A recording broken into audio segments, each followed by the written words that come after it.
seconde partie du débriefing du Grand Prix d'Espagne sur F1 ITV. Avec Ziv, on a parlé hier de la domination Mercedes, de ce duel d'une intensité rare entre Lewis Hamilton et Nico Rosberg, du retour potentiel de Red Bull, qui a priori sur le papier est le challenger de Mercedes s'il y en a un.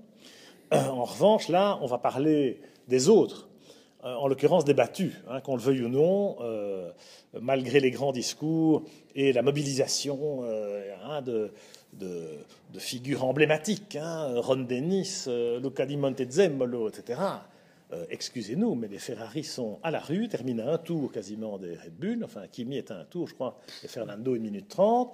Et alors les McLaren, n'en parlons pas, ils sont même pas dans les points, ils sont derrière les Force India. Ron, on se calme. Je rappelle que le Vijay Mallya dépense un quart de ton budget. La F1, moi, me passionne parce que c'est pas une science exacte et que précisément, voilà, on a beau soi-disant réunir les expertises et les compétences, c'est pas aussi simple que ça. Comme disent les Anglais, when the flag drops, the bullshit stops. Tout à fait. Quand le drapeau s'abaisse, silence. Mais c'est vrai, parce qu'on voit les vieux de la vieille, Luca Di Montezemolo, Ron Dennis revenir aux affaires, parce que effectivement, ça ne peut plus continuer comme ça. Et qu'est-ce qu'on annonce au Grand Prix d'Australie? On entend Ron Dennis nous dire, mais cette année, on va faire des victoires. Ils sont en tête du championnat constructeur après l'Australie, donc on se dit.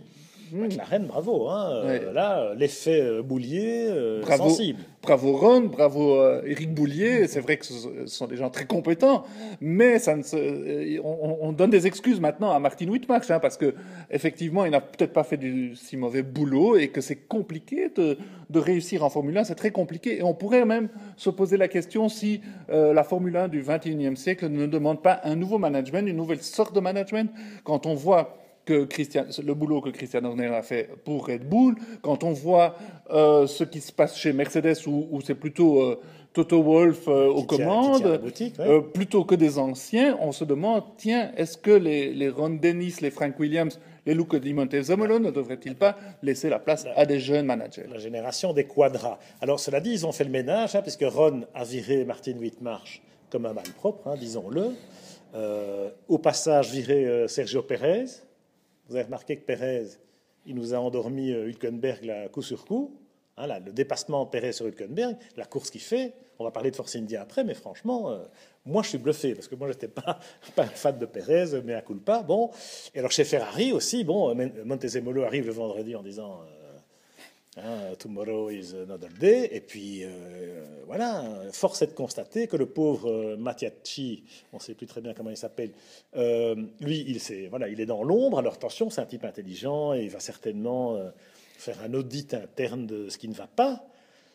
Mais Stefano Domenicali, ça c'était un homme de la course, un passionné, un type qui est là depuis 26 ans et qui a vécu les années Schumacher. Il sait comment ça marche. Mais on l'a balayé quand même sous prétexte que la saison n'a pas démarré comme Monsieur le Marquis l'aurait souhaité. Oui, bon, c'est clair qu'une tête devait rouler, Pierre, parce que ça ne va pas, et ça fait des années que ça ne va pas, parce que c'est la saga de la soufflerie qui n'est pas bien calibrée. Maintenant, elle est bien calibrée. Alors, certains disent, oui, elle sera bien calibrée en 2020, peut-être. Bon, entre-temps, est-ce qu'ils doivent retourner chez Toyota pour se faire une soufflerie? Enfin, les problèmes sont très graves, parce que bon, ils doivent peut-être se mordre les doigts d'avoir mis Aldo Costa dehors et c'est Mercedes qui en jouit. Et maintenant, c'est pas les pilotes, ils ont parmi les 2 meilleurs pilotes du monde. Alonso, c'est une merveille. Kimi, c'est Kimi. Donc, au passage, j'ai bien aimé la petite passe d'armes entre Kimi et Romain Grosjean. Oui. On sentait quand même un peu d'animosité. Et il y a eu, il a dû s'y prendre à 2 fois. Et Romain s'est bien battu. Et voilà, on va parler de Lotus dans un instant, mais c'est vrai que c'est cocasse. Voilà, et pour revenir à Ferrari, il y a vraiment un problème, parce qu'à chaque coup, on remet le succès d'un an, et même Fernando Alonso, il doit se demander, mais enfin, que dois-je faire pour réussir? D'où les rumeurs de Alonso, qui en a marre, qui va peut-être partir. Et alors, on a beau démentir, etc., il n'y a pas de fumée sans feu en F1. Alors, Alonso chez Mercedes, non, on dit chez Mercedes. Alonso chez McLaren, on dit impossible avec Ron Dennis, etc. En F1, rien n'est impossible. Et si dans 3 mois, la situation est en l'état, il y a un moment, Alonso, il va péter un câble. Ça me paraît une logique accablante. Et donc, il ne faudra pas s'étonner si effectivement il va voir ailleurs. Chez McLaren, alors c'est encore pire. Hein, demain, on rase gratis, mais excusez-moi, mais demain, enfin aujourd'hui, c'est 0 point, quoi. 0 point. Et à l'arrivée, Jenson, il était assez content de sa course, il s'était bien amusé. Enfin, bon, Oui. Et Jenson, il regrettait aussi quelque part le départ de Sergio Pérez parce qu'il a dit, écoutez, Magnussen, il est pétri de talent, mais on a besoin de quelqu'un. Il regrettait le départ d'Hamilton, hein, parce que aussi bien Pérez que Magnussen n'aident pas Button vers le haut. Oui, mais avec Hamilton, il y avait une vraie émulation. C'est ça, il regrettait plutôt un pilote d'expérience avec lui pour faire progresser la voiture, parce que tout seul, c'est too much pour lui. Bon, d'un autre côté, ils ont besoin ils ont besoin de meilleurs développements, ils ont besoin d'avancer plus vite, ils ont besoin de quelqu'un qui sait mieux se qualifier que Button aussi. Il faut appeler un chat un chat. Donc, quelque part, McLaren, c'est vraiment, c'est très grave. Hein. Aucune des deux voitures termine dans les points. C'est le 4e team Mercedes. Hein. Ils sont derrière Force India, derrière Williams. Hein. Alors, au secours. Alors, Ron nous dit que les chiffres du développement de la soufflerie disent que ça ira mieux demain. OK. Wait and see. Force India, hein, la course au développement, on était un peu inquiet parce qu'on sait qu'il n'y a pas de budget, etc., etc. Ils sont là, hein, ils sont revenus dans le coup, ils sont dans les points, et il y a une belle bagarre. Moi, j'ai été bluffé par Pérez dans son duel avec Hülkenberg.